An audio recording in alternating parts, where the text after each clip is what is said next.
So United are reportedly ready to activate a release clause in the contract of Brendan Rodgers, allowing him to leave to a Champions League club, which means he's an easy and cheap option. But is he the right option?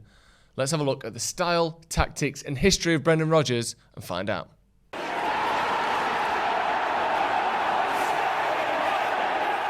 So with results not going Ole Gunnar Solskjaer's way, there has been tons of speculation about what next for Manchester United. Reports coming out that it's a matter of when, not if, Ole gets the sack. A man that has been sort of coming out of the blue a little bit in recent days is Brendan Rodgers, someone that reportedly Alex Ferguson is interested in, someone that reportedly United have been interested in for quite a while. Let's have a look at exactly who Brendan Rodgers is, what his style of play is, and most importantly, would he be accepted by the fans of Manchester United? Well, let's start out with a bit of history. So his first major job was with Swansea. He'd worked at Reading before that and Chelsea as well, but getting Swansea promoted into the Premier League, making them the first ever Welsh team to play in the Premier League, was the first major success for Brendan Rodgers. Obviously, a very good achievement, but, you know, getting someone promoted out of the Championship, Neil Warnock can do that. So his first major job was after the Swansea job when he joined Liverpool, as we all know. He finished 7th in his first season,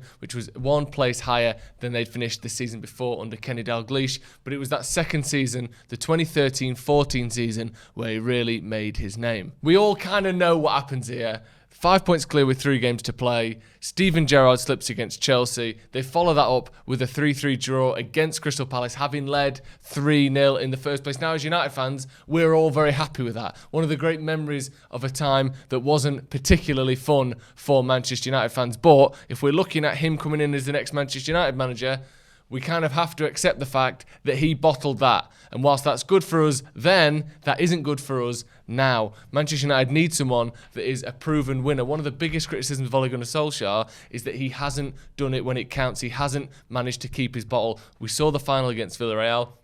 We saw that in the biggest games, Ole can struggle. We've seen the same thing with Brendan Rodgers. That season with Liverpool, yes, it gave him a lot of credit. He took a team that finished 7th the year before to finish in 2nd, but they were 5 points clear with 3 games to go. You have to win the league when you do that. And if you're coming to Manchester United with the mentality that you can just drop points, you can just fall away when it matters most, that won't last very long with Manchester United fans, with Manchester United players, with the board of Manchester United. That's a very poor trait to have. So the season after them finishing 2nd, they finished 6th. And just 18 months later, the following October, he was sacked from Liverpool, trophyless in 3 years, the first manager in 50 years for Liverpool to manage 3 seasons and not win a trophy. So you look back at his time at Liverpool and you think, yeah, he did well to get him 2nd, but he had one of the best strikers in the world in Luis Suarez at the time, and he still ended his tenure finishing with no trophies. This, to me, very much has a similar feel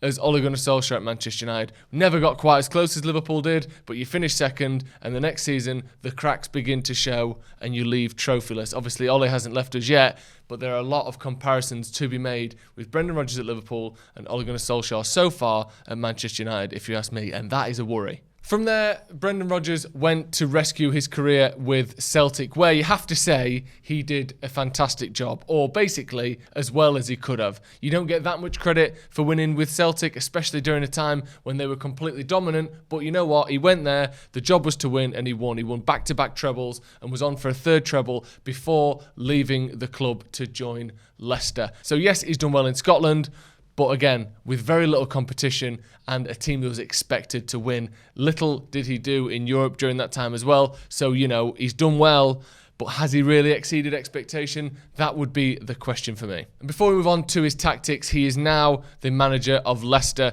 where he has achieved back-to-back 5th place finishes, which again, sounds pretty good for Leicester. They're a sort of mid to upper table team, and finishing 5th isn't bad, but the amount of weeks that he spent in the top 4 in those last 2 seasons makes it, again, questions of a bottle job. Last game of the season against Manchester United 2 seasons ago, if they win, they finish top 4. If they lose, they finish out of the top 4. At home, they lose. Same thing happened last season, not quite as dramatically, but again, spend many weeks inside the top 4 and drop out in the last few weeks to Liverpool. This bottle job thing with Brendan Rodgers isn't going away. The one thing that sort of goes against that is that they won the FA Cup last season, beating Chelsea, a Chelsea that was in the ascendancy, a Chelsea that went on to win the Champions League not long after. They beat them in the final of the FA Cup. Probably the first real achievement under Brendan Rodgers' watch where you say they shouldn't have won that, but they did. That's a huge turning point for Brendan Rodgers and the mentality around Brendan Rodgers. But again, there is only one example of him doing something he wasn't expected to do. Swansea were the favourites in the playoffs, and he did that with them. Celtic were the favourites for every competition they were in domestically, and he won that with them. Beating Chelsea in the FA Cup final is the first real overachievement of Brendan Rodgers' career. Right, so let's move on to style of play. We know the man now. We know what he's done in football. What is his style of play? A huge criticism of Ole. There isn't a distinctive style of play. Well, with Brendan Rodgers, there is. Some people could describe him as a sort of blend between Klopp and Guardiola. He likes to press high. He likes to win the ball back. Defence high up the pitch. Attack high up the pitch. But you have to use a goalkeeper that is comfortable on the ball, something you may have a problem finding in David De Gea at Manchester United. But there is a certain style of play with Brendan Rodgers. He gets the fullbacks built up into play. He likes to play with a defensive holding midfielder and two versatile number 8s in front of them. He uses Maddison at Leicester with Ndidi behind and Tielemans alongside. And that way, Tielemans can press up, Maddison can do the creating. But when they're out of possession, Tielemans drops back in with Ndidi, and Ndidi does that role perfectly. Season after season is one of the highest in interceptions, one of the highest in tackles for Leicester. It's a role we don't really have sorted at Manchester United. As we all know, it's Fred or bust in that position.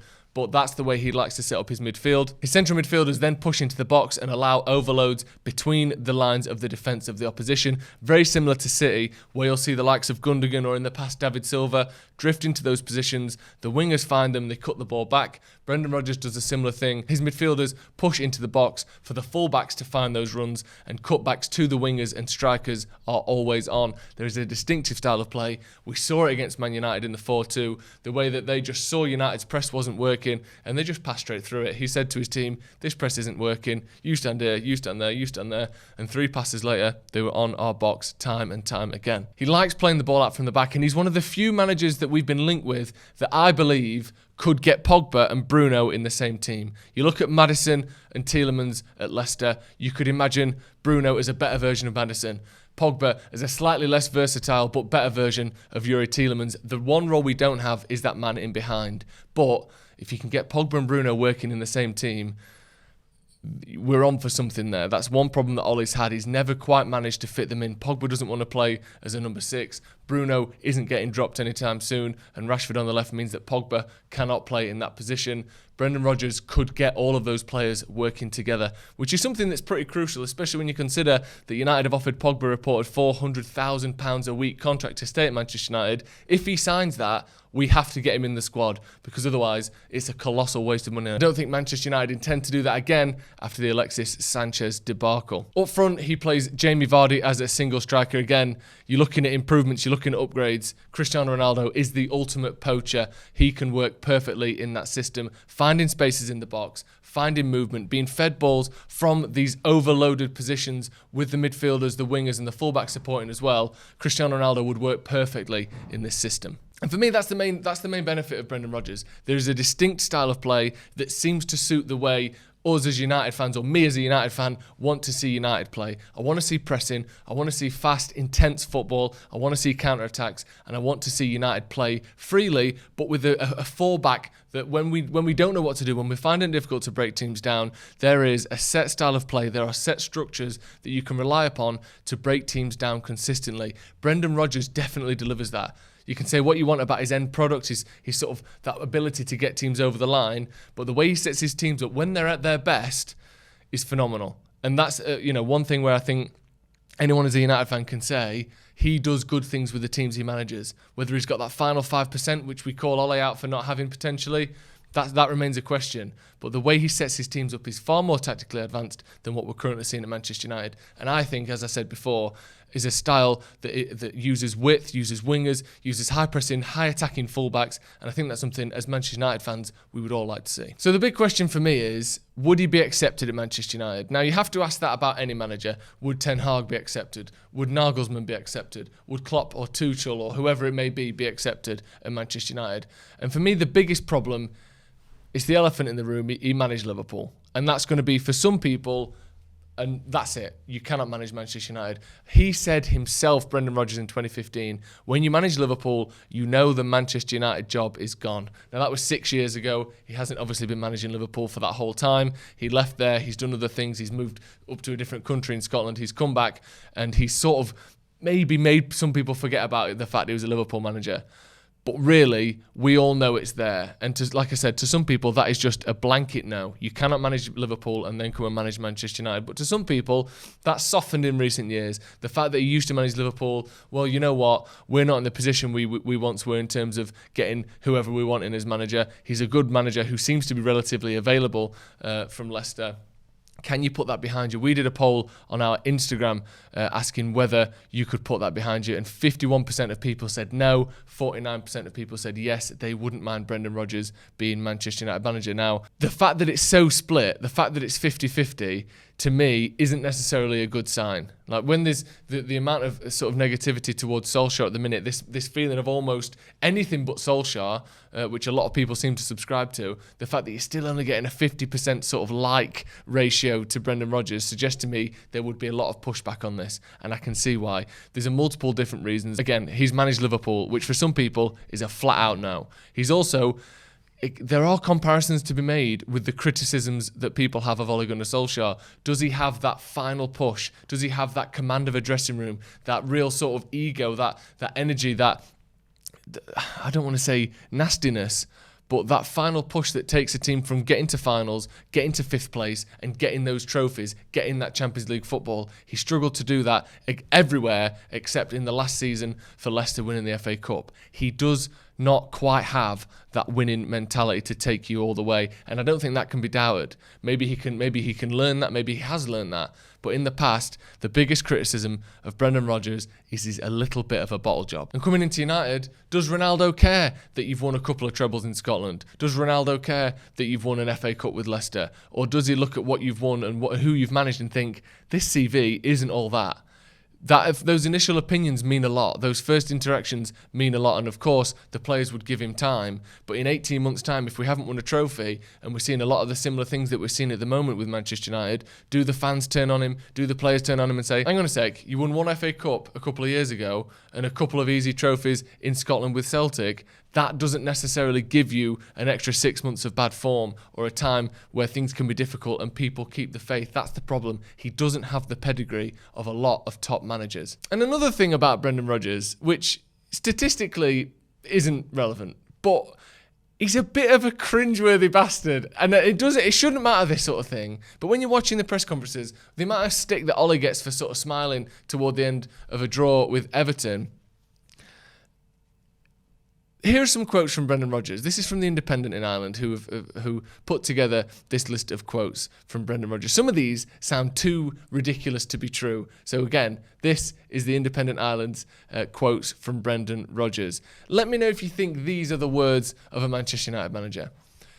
When asked who his biggest mentor was, he said, "My biggest mentor is myself, because I've had to study, and that's been my biggest influence." Now, I know everything gets compared to David Brent these days, but that is one of the most David Brent quotes I've ever heard in my life. Biggest mentor, good question. Me. Disgusting. Secondly, he said, "I've always said that you can live without water for many days, but you can't live for a second without hope." First of all, not true. You don't just die from having a lack of hope. And secondly, the most cringe, cliche, Pinterest quote I've ever heard in my life. And finally, and this is a good one because not only is it slightly cringy, it's also plagiarised.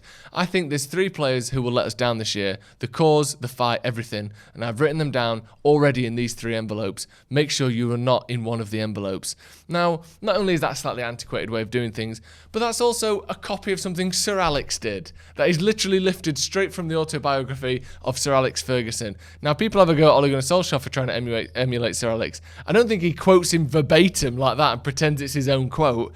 So I know it's only a small thing and it's a bit of a weird thing, but Brendan Rodgers is a bit cringy and a bit one of those people you go, oh, okay, yeah, think a bit much of yourself. And I wonder how long that lasts when the press conferences start after United drop a few points. Who knows? Maybe it's me looking a bit too much into it. There's always been this thing with Brendan Rodgers where you go, okay, Brendan, chill out, mate, you're not that important. So I suppose the final question is, can Brendan Rodgers deliver at the highest level? The answer to that is, we don't know. The only big club he's ever managed is Liverpool, and he got close, but no cigar. You could make the argument they overachieved, but the root of it is, they were 5 points clear with 3 games to play, and they didn't win the league. He did well at Celtic, but again, they were on a run of, I think, 5 league title wins in a row when he joined there, and continued winning after he left.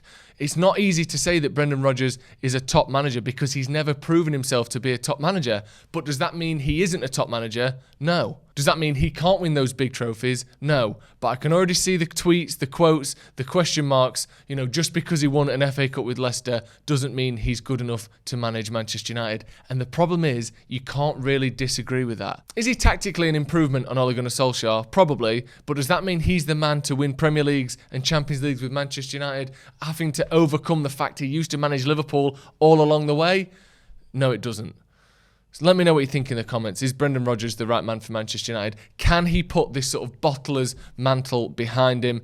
And can he lead Manchester United to the success all United fans hope he can? Let me know in the comments whether Brendan Rodgers can be the man to lead Manchester United back to the top, or whether it's United settling for mediocrity once again. Thank you very much for joining us. Subscribe if you aren't already. We're trying to hit 700,000 subscribers. So if you're watching this and you aren't subscribed, click the little button. It helps us out massively.